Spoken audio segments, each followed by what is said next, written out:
Hi, my name is DrJLT. I'm the founder of Neofiliac. Today I've written a very interesting article on the big Bentleys. What's really motivated me to write this article was the knowledge that perhaps a Bentley is not going to replace its full-size luxury sedan, the Mulsanne, because reports have shown that they haven't been developing its successor.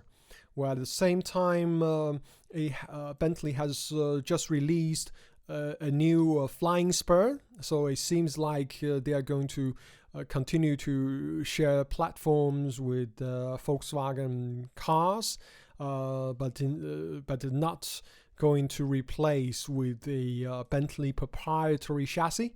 And that means the long line from 1921 could just stop here. And this is what motivated me to really review the history of this long line, and what a storied history it is. From the beginning, Bentley hoped to build the best car in its class, the fastest car.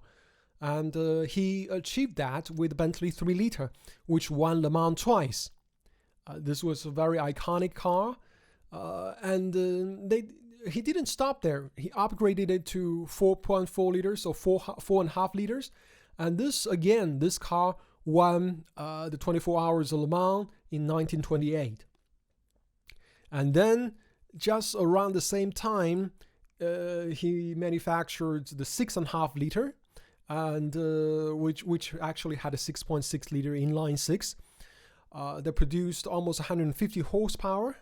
And then there also was a Speed 6 variant that was tuned to 180 horsepower, and that one won the 1929 Le Mans. The car that really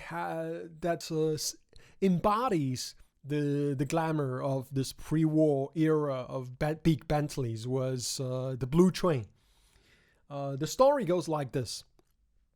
At the time, there were a lot of British aristocrats who liked to spend their winter in the French Riviera. And one of the rich aristocrats, basically they were known as the Bentley boys. One of them decided to raise his Speed 6 with the little train that would go from Cannes in the French Riviera to Calais, which would basically be just a ferry ride away from Britain. So he won, and this was a very interesting story. And so this was the backstory of this car. And as you could see, this was the period of, some would argue, the real Bentleys, the most interesting ones, the independent Bentleys. And then there was the Bentley 8-liter, which was, although it was an excellent car, it didn't sell well due to the Great Depression, and the company went under afterwards. Actually, not long after its debut. And the Rolls-Royce, Bentley became just a model of Rolls-Royce cars, and in the beginning it was still somewhat independent, but after the war, it soon became just a trim level almost of Rolls-Royce cars. There were basically variations of the Silver Dawn, the Silver Spirit, the Silver Seraph, the Silver Cloud, the Silver Spirit, I think, later on.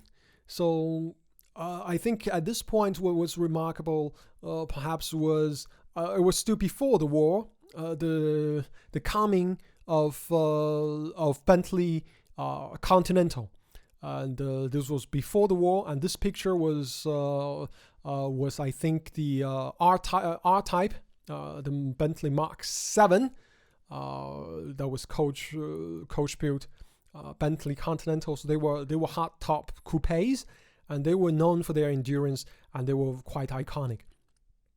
And then came the V8, and gone was the coach-built bodies. And at this point, I think Bentley and also Rolls-Royce became, for lack of a better word, less special, and they kept the only thing that was notable was the 6 3/4 liter V8 L series engine, and this engine is still produced today. Another car that could be an exception was the Turbo R, and this picture was actually a Turbo RT, and it was at a time when people thought of Bentley as just a trim level of Rolls-Royce. But Bentley Turbo R was actually something that is different because of this big turbo. It was performance-wise comparable with the best from Germany at the time, and this was also the height of German luxury sedans. So that was saying something, right? So that was a great car. And then after Rolls-Royce also had problem, and they came under the ownership of Bentley, came under the ownership of Volkswagen. They made some changes and really greatly upgraded the mechanics and electronics. So the car became a much more modern car. So that's basically the history in a brief. So if you are interested in checking out more, you can come to neofiliac.com and search for this article. I will also post it in the description below. And if you are interested, I encourage you to like this article, to register an account, and keep following some of the latest and most interesting products and news and reviews of interesting, innovative products. So Neofiliac is, a place for enthusiasts. So thanks for watching this video, and I wish you a great day.